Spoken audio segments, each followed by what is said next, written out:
delay. We're just waiting and waiting and waiting for my son to come on. Lanre, okay. Okay, so it's the other way then. Okay, so it's portrait. Portrait. Okay. There we go. Yay! Hello, Guys, everyone. please welcome my son. This is his first time on Insta Live, so please welcome him. Yay! Hi, everyone. Oh, you look handsome, son. That's supposed to.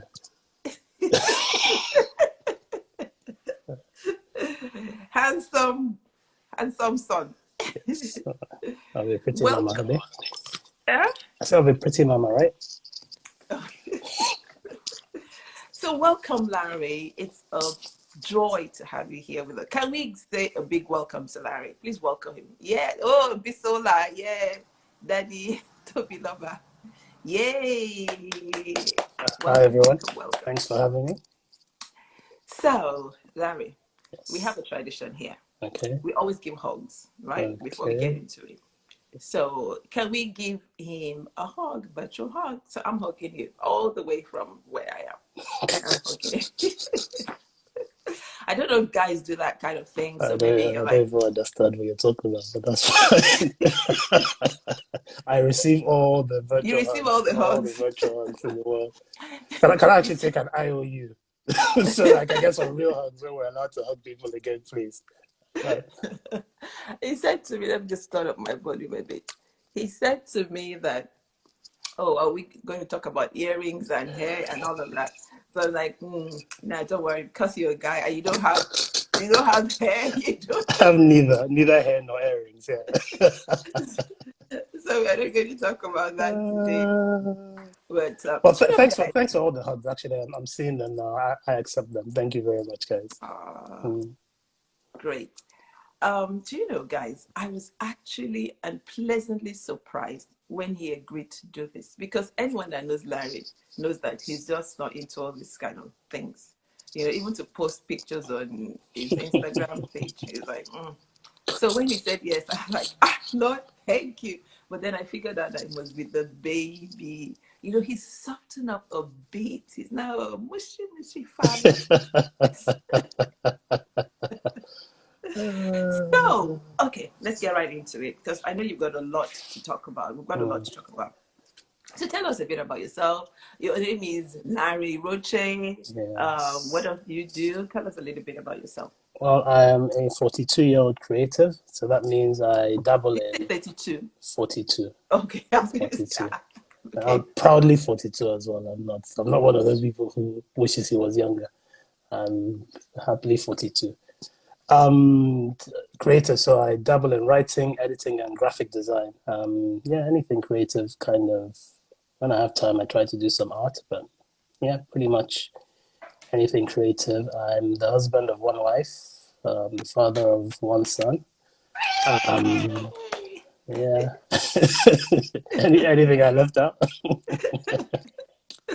Okay, great. So our theme for today is to everything there's a season. I promise I won't cry today. Where's my tissue? Anyway, so tell us, how did you meet Bisola? This is one of those shows. Okay. Tell people this thing, please. Okay, go on. You know, up till a few weeks ago, he was my son-in-law. But now I demoted him to son-in-law, but now he's now my son. So that's another story for another day. So he's my son, in whom I'm well pleased. I'm grateful for my promotion. Yes. So yes, how did you meet? How and when did you meet Bisola? Okay. Bisola and I actually preschool, so daycare or preschool, whatever you call it, wherever you are. I think we're probably about 2 or 3. Okay. I think our mothers went to the same secondary school. I think our mother was a couple of years. My mom's senior. We went to the same daycare, and I have it on good authority because my mom's sister was our teacher Okay. that she was one of my three wives in nursery. And I'm convinced she was number three because I remember the other two. I don't remember her from daycare. But as they say, it's not the person who starts the race the quickest that wins. It's the person who True. crosses the line first. Yeah. So I guess she won. We'll have to say. But as adults, we met in 2000. Yeah, 2000, the year 2000. Where Um, in England. in England, in Okay. London. What happened? Yeah, it was. I think Jesus House was having an event, and we had a pastor visit from the US, and he brought two of his sons who were about our age. And Okay. pastor had asked, a few of us in Rock Squad at the time to take them out.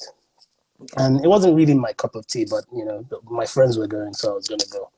But then it turned out that there were nine of us, and there were only 8 spaces in the vehicle.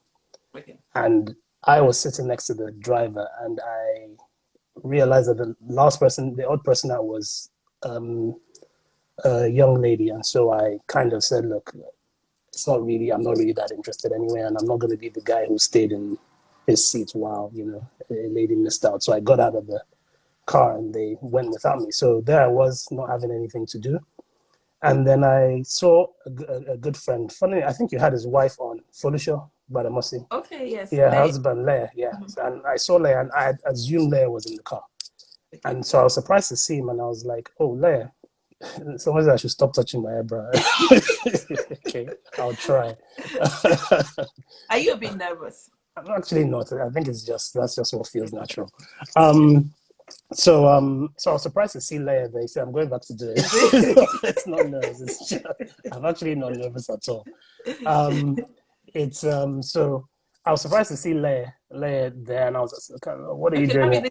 they want to see your face. So if you move back a bit, yes, that's better. Okay, Yeah. so I was surprised to see Leia at the park, and I asked him how come he wasn't in the car, and he said, "Oh, he promised a friend he'd go to a concert in central London," and I said, "How was he getting there?" And he goes, "Someone was giving him a lift," and I thought, okay, central London is closer to where I live than where we are, and I have nothing to do since all my other friends have gone to the cinema.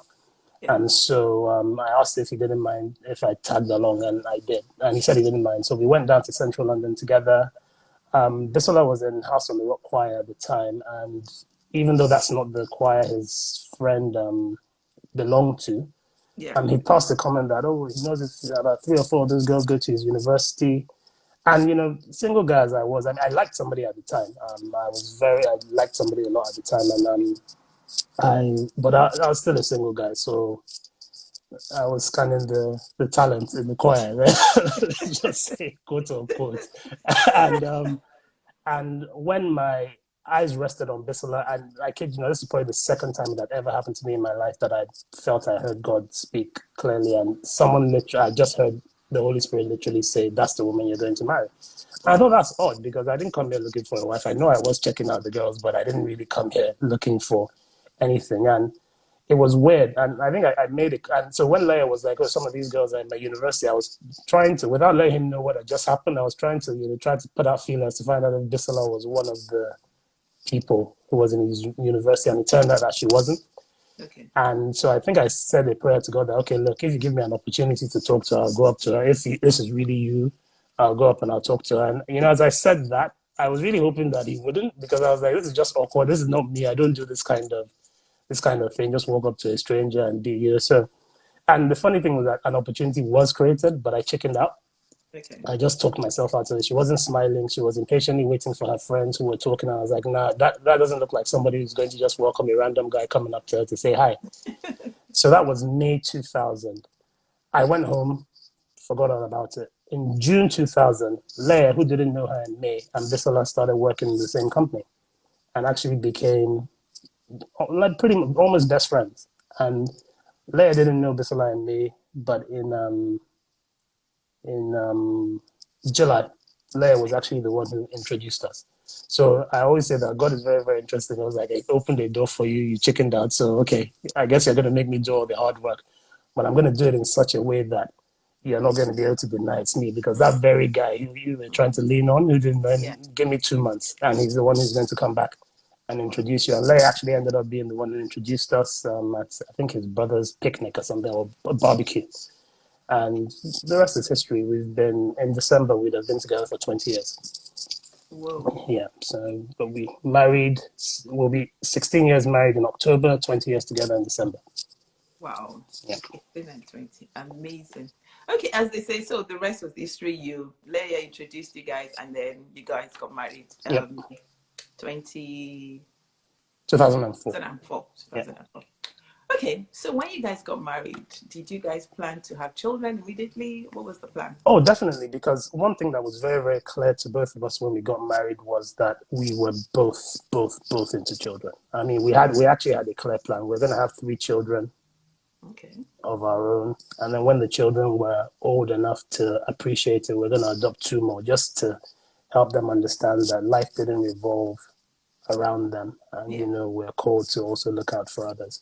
That was our great plan, and we were going to have fun for a year. Let's just put it that way, and then at the end of that year, we'd start trying. Okay. My wife got broody after 6 months, so we scrapped that plan. So we've been trying. We had been trying for a baby from June 2005 up until when Toby Loba was born in July, earlier this month. Yes. So what happened? What happened? Well, we Yes. were So trying. you waited. Yes. we're And then, doing the needful, as you do, and you're mother. I don't want to know. I don't want to know what you were doing. Please. the needful. So we were I think we, after a while, it might have been your husband actually who suggested that we run some tests, Okay. and we did so. And they called us to, the doctor, our GP called us to talk us through the tests, and they basically said that it was very, very unlikely that we could conceive naturally based on the results of the test. Okay. And so we went home, and I always say to people about the difference between my wife and I. Like, I'll probably say that possibly more people have seen me cry than they've seen my wife cry. But so people might assume I cry more than my wife. It's not true. I guess the fundamental difference between us is that if I'm going to cry right now, I'm going to cry. I'm just going to cry. I'm unashamedly just going to cry. Whereas Bissell has this ability that she can hold herself until she's in a safe space. Okay. And then she'll start crying. So I remember, we walked home, or we drove home, I can't remember which, from the GP's. And Bissell had this stoic look on her face all the way. But as soon as we crossed the threshold of the house, boom, she just, she couldn't contain, just started crying. And So let me hold. When the doctor said that, what was the first thought that crossed your mind? the first thought that crossed my mind was, I hope my wife is going to be okay. That's the honest truth. The first thought that crossed my mind was, I hope my wife is going to be okay, and I knew her enough to know that this face she was just putting on wasn't a reflection of what she felt. Okay. So my main priority was helping her manage her grief. To be honest, I don't think I stopped to think about what it meant for me, if I'm honest. But then we got home, and it's interesting because there's some things that you look back on and you see the hand of God, so to speak. Right. And you don't realize in that moment that the things you've gone through beforehand have prepared you for that. Because literally, we got home, this was sitting on the bed, and I grabbed the piece of paper, because I'm not one of those guys who does, I reject, because I have a saying that denial is willful powerlessness. And what I mean by that is that we go into denial in situations when we can't affect the outcome that we want. And I believe it's willful powerlessness in the sense that just because you can't do everything that's necessary doesn't mean you can't do something. So when you're in denial, you actually resolve to do nothing. And that's actually saying that I'm less, actually, you're telling yourself you have less power than you actually do have. You may not have enough power to do everything, but you always have enough power to do something. Yeah. And so, so we looked at the report, and I said to my wife, I held the report up and I said, look, this thing is somebody's report. We're not going to do this whole I reject it in Jesus' name kind of stuff. Yeah.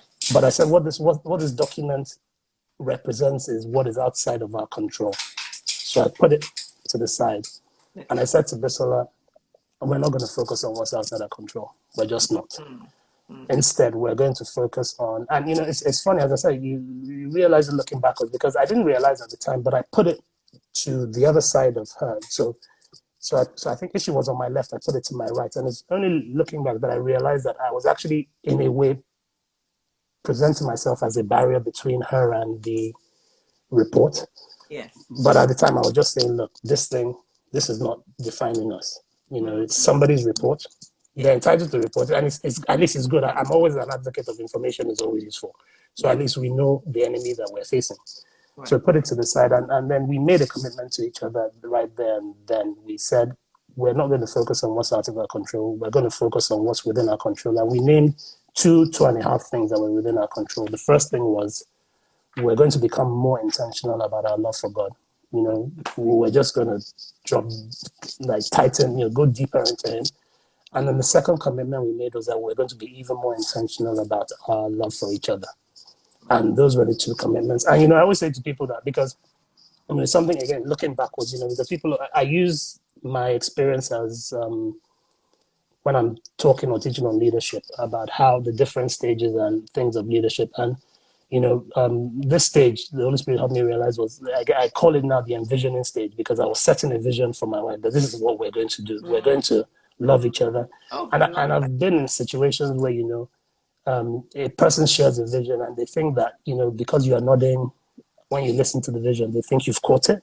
Yeah. And I understood that even though my wife was nodding through her tears, I knew that she wasn't, that basically her nodding and her crying was essentially saying to me, Larry, what you're saying is better than what I'm thinking. So I'm happier to hold on to Mm, what you're saying. mm, I'm not going to sit down here and say, I get it.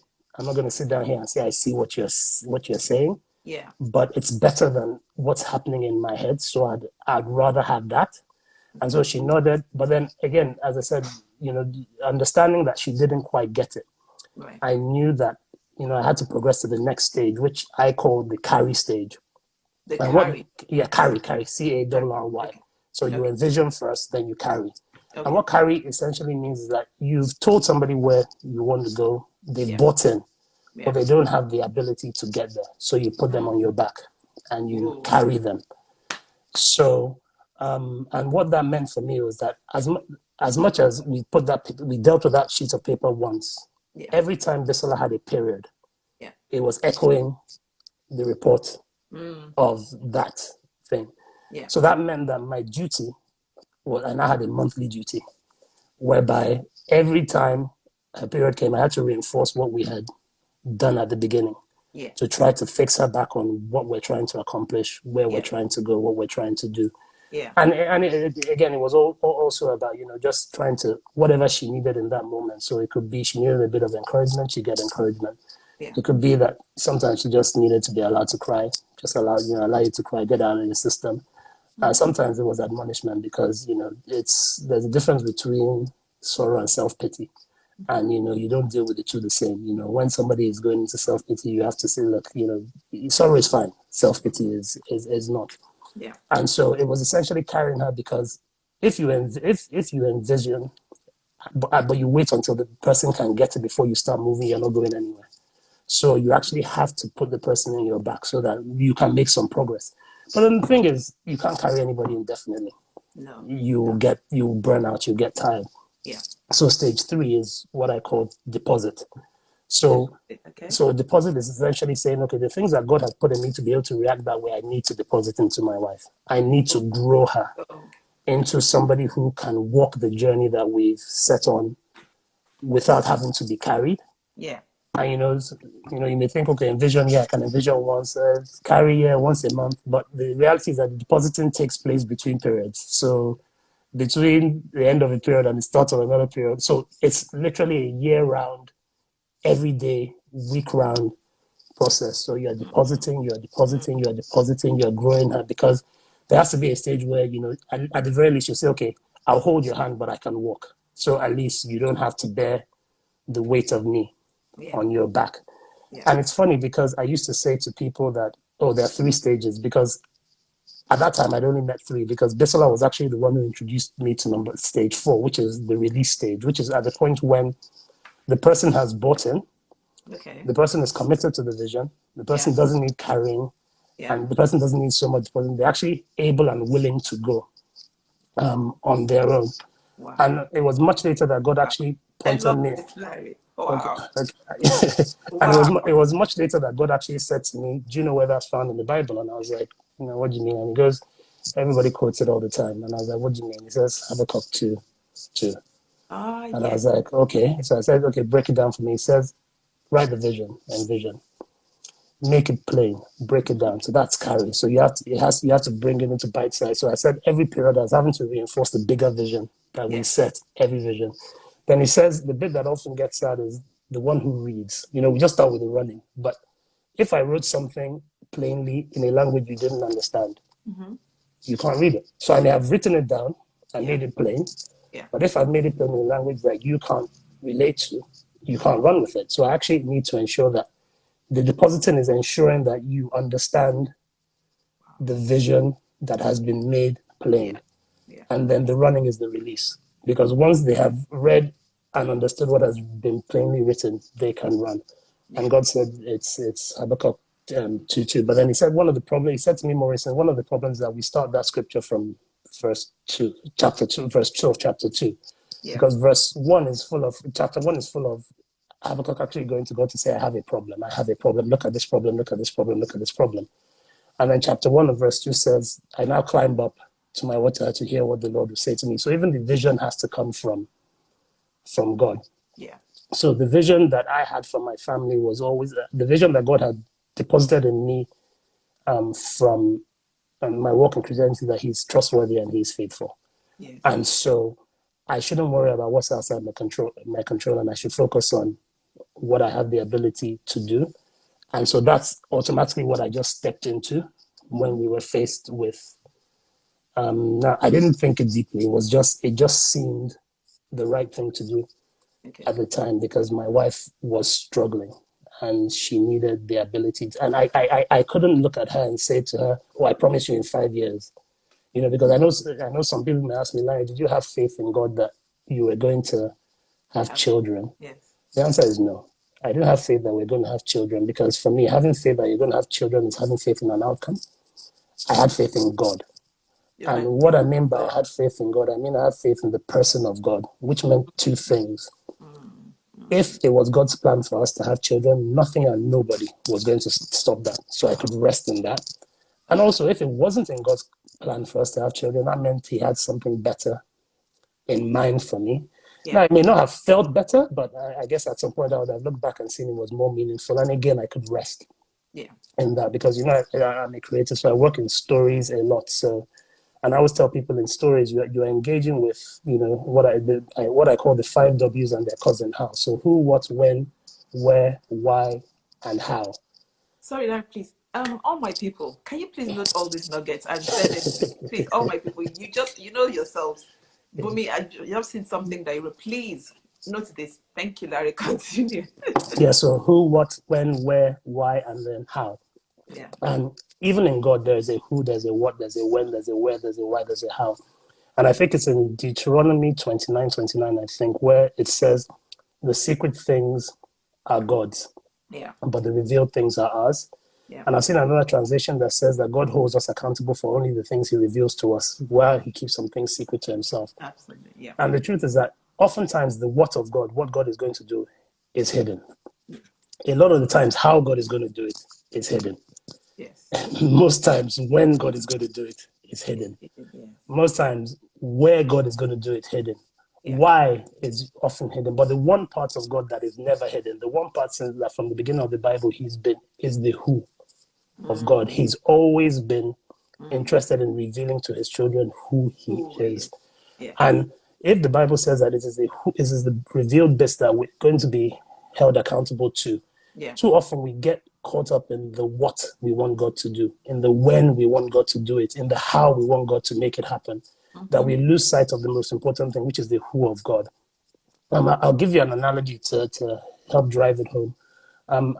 My oldest godson, I'm gonna and please, as I say this isn't an invitation to nostalgia. So I mean, tell a story that so I don't want people to say, oh yeah, I remember when it was, that's not. I mean, 14 years old. 14 is a very, very self-conscious stage. I don't know whether it's parents. So this isn't an invitation for people to start commenting and saying, oh yeah, I remember when he was like that. That's not the point.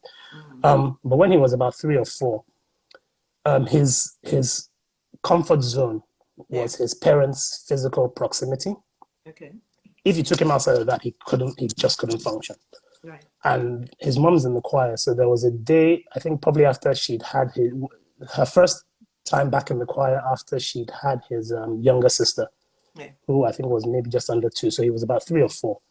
And so his dad was on daddy sitting duties or babysitting duties. But his dad needed to run a quick errand. So his dad just handed him to me that, do I mind watching him?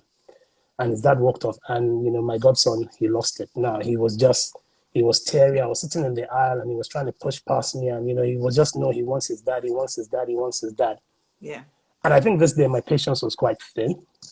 So, I turned to him and I said to him, look, have your parents ever taken you somewhere, left you there, and never come back for you?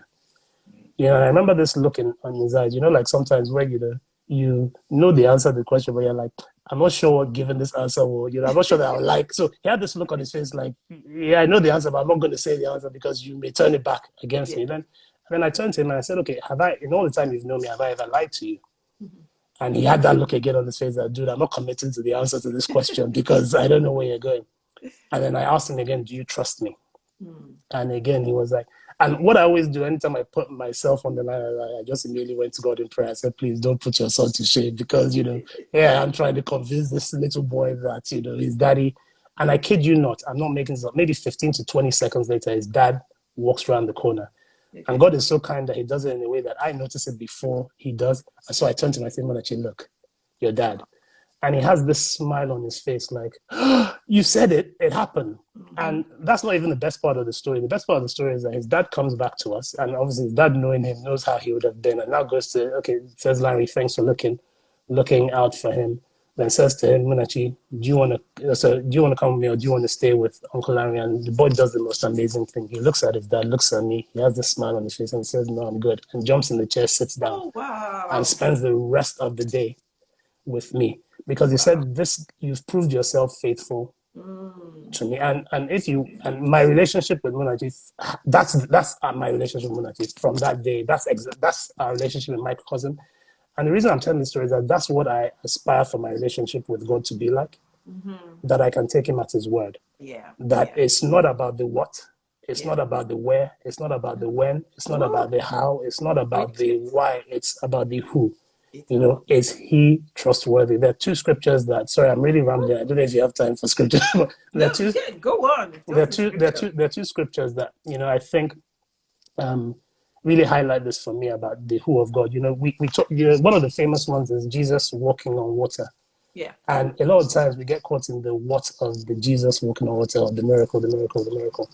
But if you look at that story in its proper context, it follows the feeding of the 5,000. Yeah. But even that, in at least 2 Gospels, is preceded by Jesus finding out that John the Baptist was killed. So it says Jesus found out John the Baptist was killed, and he retreated to a quiet place to be alone or to pray.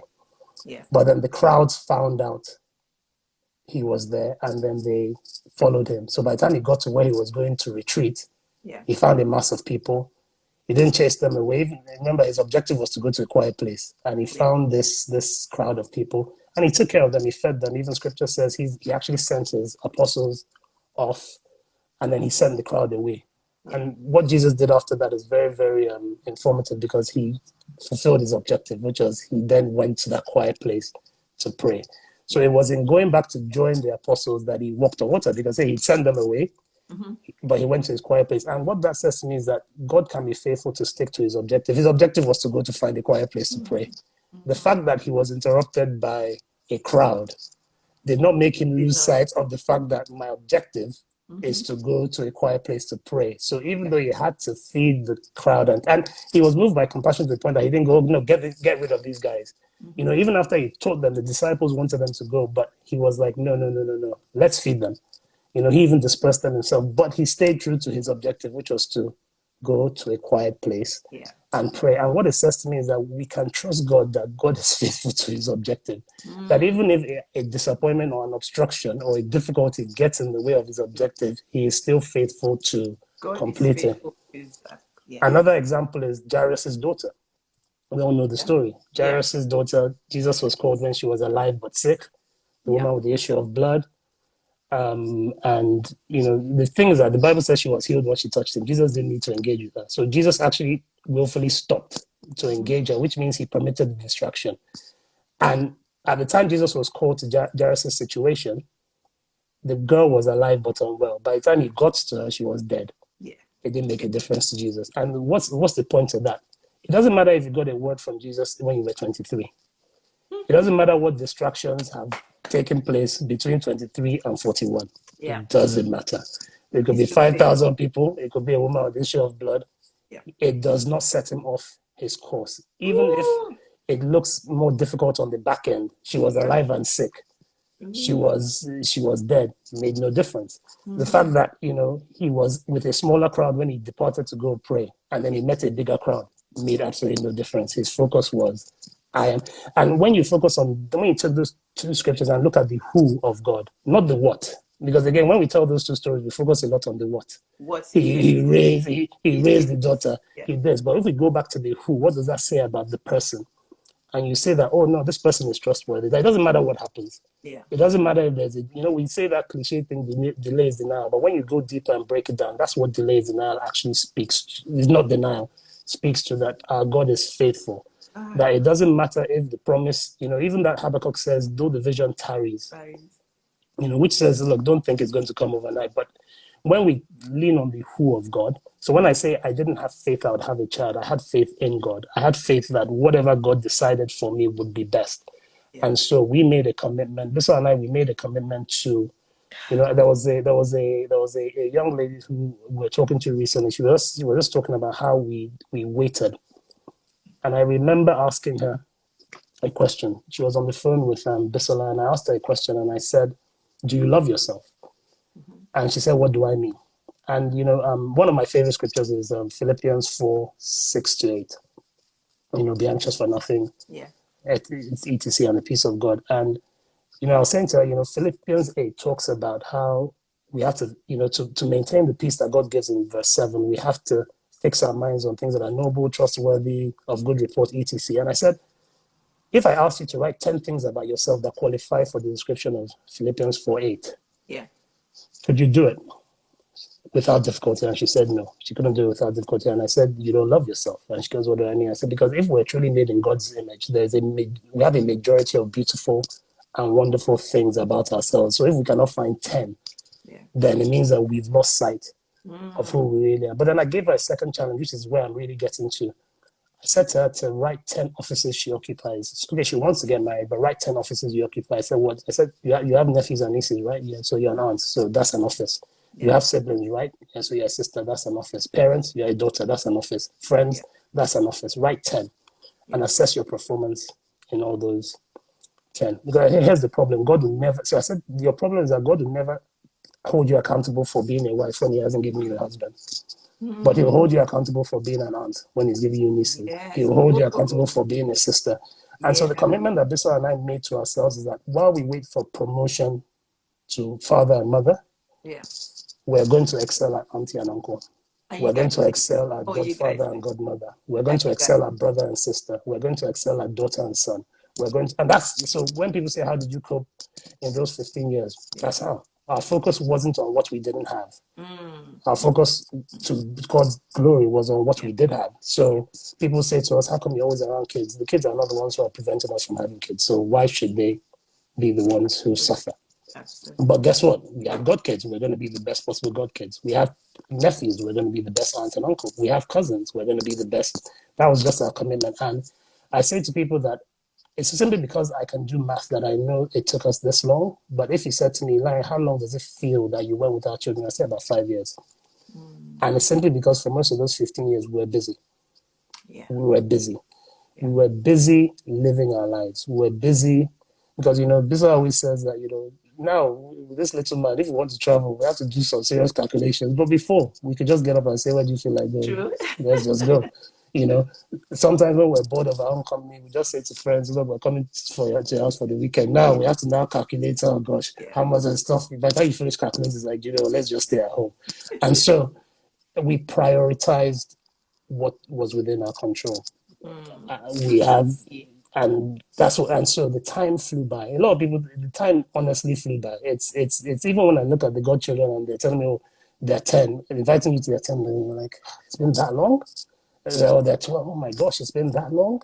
Because again, our focus was, and I'm not really saying that we didn't have difficult times. I mean, the beauty of the commitment and the accountability we had was that by God's grace, there was never a time that two of us were down at the same time. There was never, in 15 years, there was never a time. So Every time, one person was up, one person was down. There was never a time. I remember there was a day that, I think prior to this one, Bissell had been showing symptoms of pregnancy. And it's the most, because I always say infertility is different. We have friends who, they get pregnant, they just keep miscarrying.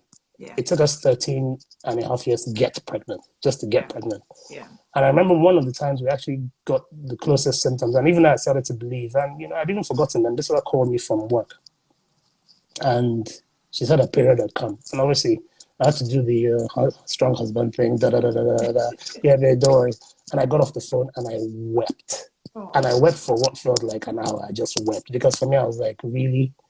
Now, I was just tired. And then I wept. And then I finished crying. And then I remember that, oh my gosh, I'm going to have to pick her up when she gets home. I'm going to have to encourage her. And I started crying again because now this second cry was self. I was feeling so, I was like, where exactly am I going to find the strength? Because I have none of my own. Because the first cry was my honest reaction. The second cry was oh my gosh, what am I going to do? What am I going to do? And this one walks in that day, and I'm praying, and I'm watching the clock, and I'm like, God, you really have to give me the strength. And my wife walks in, and she has this smile on her face, and as I said to Bisa, when Bisa is in her quiet way, she doesn't pretend. So the smile meant I'm not happy, but I'm making a go at being happy. And she went in, she got changed, and she came out and says, "What do you want to eat?" Went to the kitchen. I promise you, I didn't have to say a word to encourage her that day. So. And then God, so God looked at me and said, "You said I told you I've got you right." I was like, "Yeah." So it kept us focused in that we were always holding each other accountable to the commitment we'd made at the beginning. Yeah. I remember there was, and we had all kinds of stuff. I remember there was the day that somebody made some comments to this, said, "Okay, we get it. You and Lanre, you love each other. Stop being so selfish and go and bring a child to share that love with." And obviously, Bissell was furious. She was furious. And, she came home and she told me the story and I started laughing. And she was like, that wasn't the reaction she expected from me. So she was like, why are you laughing? Why are you laughing? And I said, it means we're doing it. And she goes, what do you mean? I said, remember what we said? You're holding I said, it means it's working because there are people who actually genuinely think that we're in this situation by choice. Yeah. And there were many people who genuinely thought we were childless by choice. And when we asked them why, I said, you don't have the look of people who are looking for something. And we're like, so I said, babe, we can look at it that way and be angry about it. We can look at it and say that's actually a commendation. Yeah. Because even people who are family or close to us are thinking these guys are just too busy enjoying themselves that they don't want to spoil it, quote unquote, to the child. And it's simply because we made a commitment that loving each other was going to be a priority. Somebody should do it. I can't do it. Somebody should be summarizing all these wisdom points. But Lanre, everybody's been saying you need to write a book. And you're going to write this book. Okay. Yes, son. You're going to I'm going to be on your case. I guess the challenge is it's not a Lanre book. So it's a Lanre and Bissell book. So at the time Bissell is ready. And again, I'm not trying to underplay. Thanks for me. I'm not trying to say it's I'm not trying to say it's not difficult. I mean, if you talk to Bissell, because being on the other end is a completely different experience. And when you said something to me, I remember I actually wrote it down. You said even though we went through the same thing, our experiences are different. Our experiences were different. Yeah. And it's also because our And that's why we're responsibility. having Bisola next week. Okay. Yeah. So obviously, and then if I told any lie, she'll tell the truth. And it's simply because our responsibilities were different. God wasn't expecting of me what He was expecting of Bisola. It wasn't my body that was telling me. If Bisola didn't tell me she was having a period, I had no idea.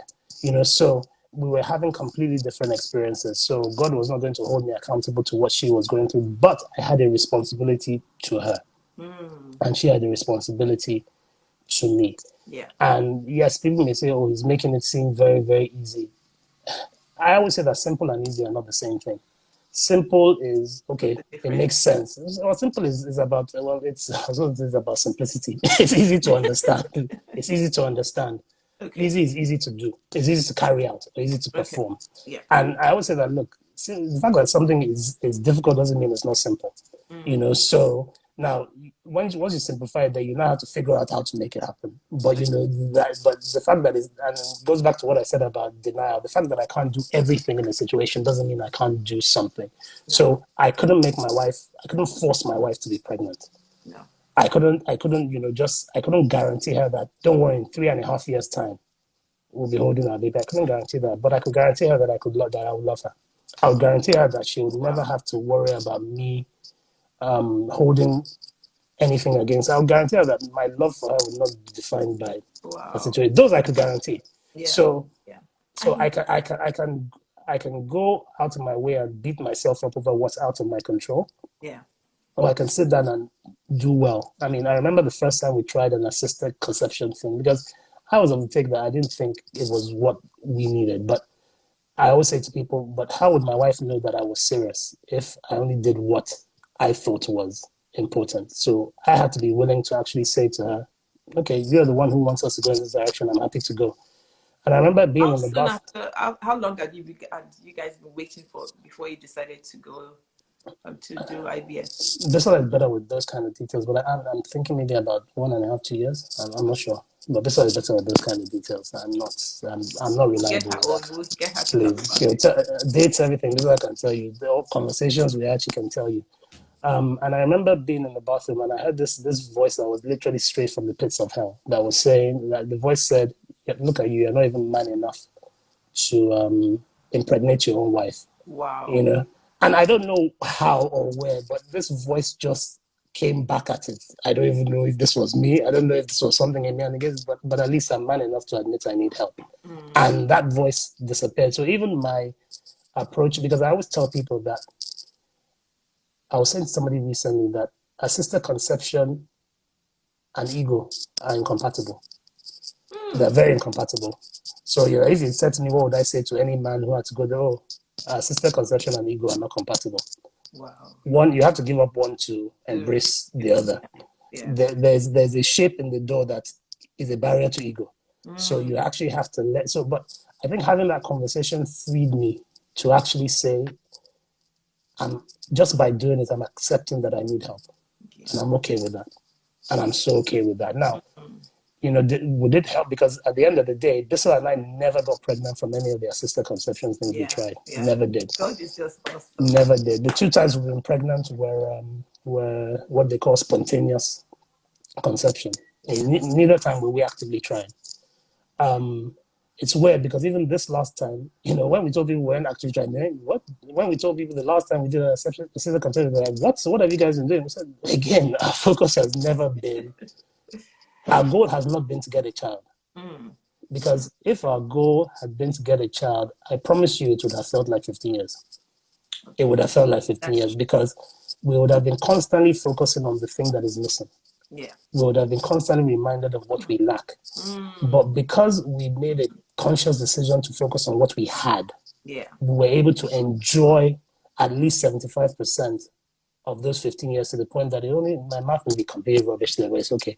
That we only really felt as though it's been at least 5 or 6 years that we've gone without. And in my head, that's a manageable number, so, but, it's simply because I can do the math and I know my age and I used to say to God, at least by 30, so that when I'm in my 40s, my children will be 10, 11, I'd be able to to walk with them, to, you know, and God looked at me and said, dude, you're having your child when you're 42, so figure it out. And I'm fine with that because, you know, at the end of the day, you know, everybody's calling me daddy now. Nobody's saying, well, because it took you 15 or 16 years, we're calling you under daddy. You know, nobody's saying to my wife, well, because it took you so long, you're junior mommy. You know, she's someone's mother. It really doesn't matter. Exactly. Bottom line. So for us, you know, our focus has always been on what's within your control. You know, what's within your control. And one of my favorite scriptures is Matthew 6:33. And all these other things will be added. You know, added is done by somebody else. You know, it's not, you know, I was looking at it the other day after he was born and I said, what's the trade-off? If I'd had my son or my child at the time I wanted to, okay, he or she will be preparing for GCSEs. Big deal, so what? You know, there are millions of other children who are preparing for GCSEs right now. Big deal, so what? But now, our story has been such a blessing. You know, his like one of his names that his maternal grandfather gave him, Abisayo, which means born into joy. And that's been one of the biggest tests. You know, the joy of others has been so palpable to us that, you know, sometimes we're like swimming in it. And you know, and I'm sitting there, I'm thinking, so if would I have sacrificed experiencing not just what we've gone through, but what everybody is going through our story to have a child who's going through GCSEs? No, you know, I wouldn't now. My ego would, I know what answer my ego would give, but I thank God that it wasn't left to my ego to answer the question because my ego would have failed me. So looking back, but you know, I've always, you know, my wife always makes fun of me that I don't walk fast. I don't do this. I'm a stroller. I like to enjoy the journey. I just do because for me, I like to enjoy the journey. You know, there's a lot to savor in life. There's a lot to enjoy in life. You know, a lot. You know, I say to people that a lot of the relationships we have now that we're benefiting from are not pity relationships. They're relationships we've invested in those 15 years. So in a way, some of what we're getting back is a return on our investment. Now, imagine if we had withdrawn and gone into the now have these things. Oh, they had a baby. Oh, that's nice. I'm happy for them. Send them my love. That's true. And that would have been it. But you know, we've invested in that time, and every investment, you know, commands a return, for good or bad. And so, you know, we have been focused on investing, you know, blessing, as I said, the uncles and aunts will be the best uncles and aunts we can be. We're godparents, will be the best we can be. You know, and that was just our focus. And we weren't really trying to change the world or make a difference or do that. We had a challenge in front of us. We had a mountain that we couldn't move on our own. But we knew that we needed God. And, you know, sometimes you can say, I need God, and I'm just going to stand here until he realizes how much I need him. Or I can say, I need God, so I need to run into him and soak myself into him because that's where I will find his help. You know, in his presence is fullness of joy at his right hand. You know, a pleasure evermore, treasures of pleasures. I can't remember right now. But, you know, so either one works. You know, but that's the thing. So our commitment was to immerse ourselves in God, immerse ourselves in his truth, immerse ourselves in his word, immerse ourselves in our relationship with him, and then out of that, you know, flowing out into our relationship with each other and our relationship with other people, so that, you know, our lives don't stop because of that. You know, it's funny because Larry, sorry, let me just, you know what I love about this? It's not just about in waiting for a child. It's in waiting, whether you're single, whether you're believing God for a job. That's literally what I was about to say. Every single person. Yeah, that's literally what I was just about to say. That, you know, it's not about having a child. That it's that same truth. Wherever that, even when you're waiting for you know, because in school you have to pass a test to be promoted. They don't just promote you because you're a certain age. You know, so you need to study, show yourself approved, that you pass, and then they promote you. And I find that areas of life are like that. You know, we're banging on those saying, look, I'm so and so age, and they're like, you sat this test 18 times, we're still waiting for you to pass. And sometimes, you know, that's all that's within your control. You know, people always say, oh, I'm waiting for God to tell me what I should do. And I said, there's never a time that God isn't speaking. The challenge is that when we haven't done the last thing God told us to do, he's not going to tell us a new thing. So when you're looking for what God to tell you something new, you better go back and make sure that you've done the last thing he asked you to do. Yeah. because God is not going to go, well, okay, I guess she's been failing for 8 years. I guess he's been failing for 24 years. Let's just move him on. No, it's like, dude, I want character, not comfort. And that's one thing we've always, you can ask business next, why is character over comfort? You know, if we sacrifice our comfort to be the people God wants us to be, so be it. And by God's grace, Tobiloba is inheriting better parents than he would have Yeah. if he had been born 10 years ago, if he'd been born 5 years ago, because so it works out better for him. And, you know, he didn't have to wait for anything. It's his parents that had to wait, you know, for him. He showed up when he showed up, and his life has started, and he's okay. Yeah. He's going to be the one to find out. Sorry, what are all these people talking about? 15 years? I don't know. I came when I So was ready. true. Yeah. That is so true, actually. So his life is just gonna be, he's gonna do it. So the waiting was for us, Yeah. and you're absolutely right. Whatever it is you're waiting for, a new job, a new, you know, okay, I'm trusting God for a job. Okay, the time that you have, what are you using it? What are you doing with it? Yeah. You know, the relationships that God has placed you in, what are you doing with them? The skills God has given you, What are you doing? while you wait, what are you using them to create? You know, when you're looking for a spouse, how, you know, the investment, the relationships you already have, what kind of investment Yeah. have you made? Because it's, you know, the way God works, Tobiloba is a gift to us, Yeah. but we're also a gift to him. Yeah. A spouse is a gift to you, but you're also supposed to be a gift to the spouse. A job is a gift to you, but you're also supposed to be a gift to the job. So you can't really control the gift on the other end, Yeah. but you can control to an extent the kind of gift you are going to be to whatever it is that you are going to be given. And we Yeah. often lose time waiting for the gifts to come. And we don't ensure that when I get that thing, or that thing gets me, it's going to be so over the moon, you know, rather than, oh my gosh, where's my husband? When my husband gets me, you know, he's going to wish he had found me 10 years earlier.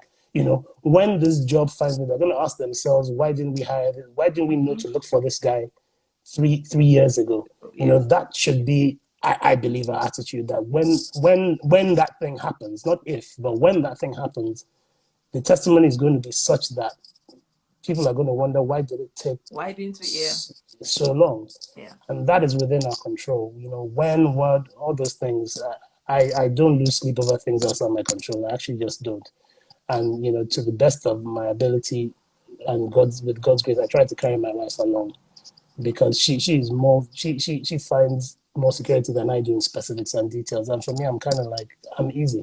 With God, you know, I always say in a partnership, you don't need two people. So if both of us wanted to go into business together, but we both had money but no idea, we don't really have a business goal. We just have money we can't do anything with. If we both had an idea but no money, we just have an idea we can't really do anything with. But if you have an idea and I have money, we Yeah. can go into. So you don't have to bring the same thing into a partnership. And our partnership with God, God has all the information. I don't need to. What He needs from me is trust. He has all the answers. I don't need all the answers. That's why I'm very, very okay with it. I'm like, God, you need trust from me. I give you Yeah. trust.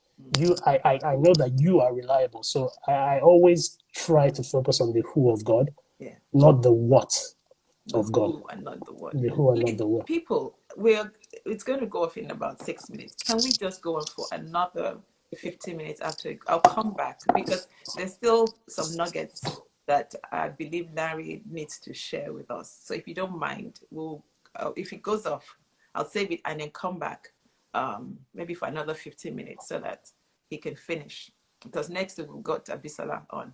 Thank you, Larry. Please continue. No, I mean, if anyone has a question, I Okay, think I'm one done. question. Somebody asked a question. Did you guys ever consider adoption? No, I mean, adoption was our plan before we got married. We're planning to adopt. But it's so funny that, you know, we got into, I'm not the kind of person, I don't make decisions lightly. Okay. And I weigh up decisions. And I've always thought that, you know, not every pregnancy is planned. So when you get pregnant, you have to adjust. But when you are bringing somebody into an environment, there's a different kind of responsibility Okay. that you need. You know, there's more intention. I think you just need to take greater care, Okay. because you can assume that, oh no, yeah, they don't have parents, so they'll be better. Because not every parent is a good parent True. in that sense. So having parents is not necessarily on its own.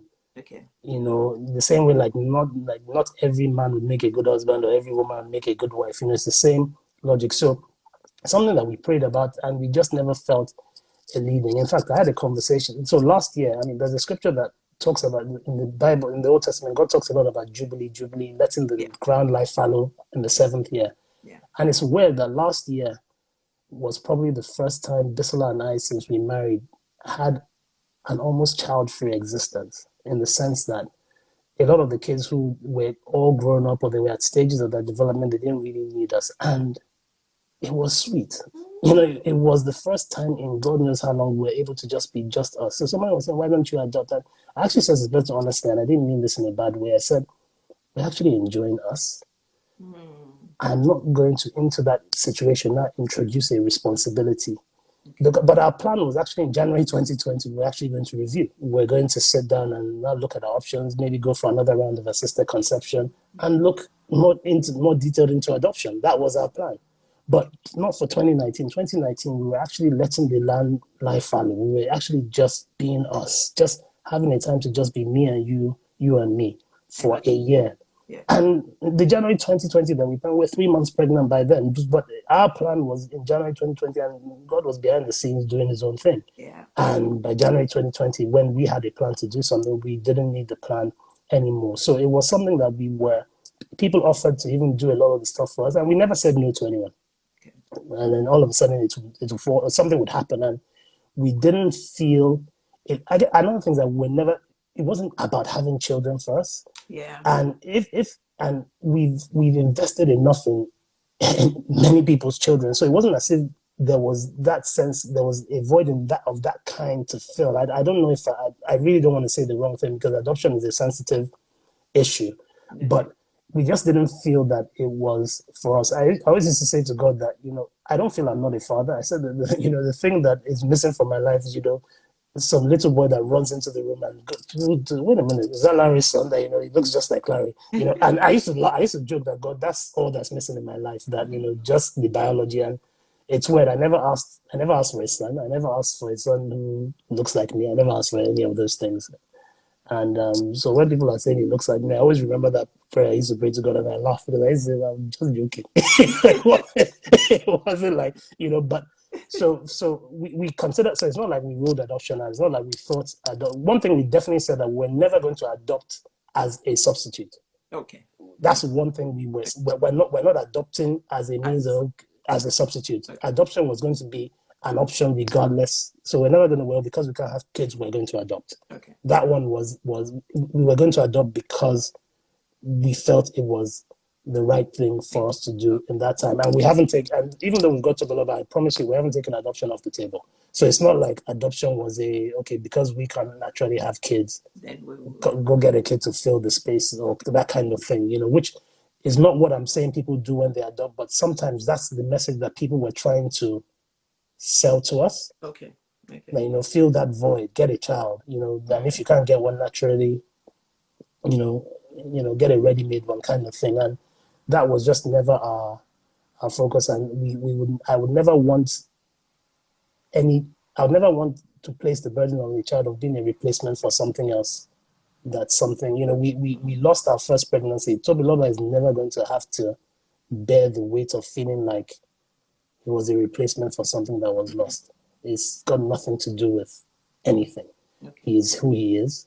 Yeah. If he had been the second born, that would have just been a different part of the story. That's the only thing that would have been different. So adoption is still on the cards for us. It's not off the table at all.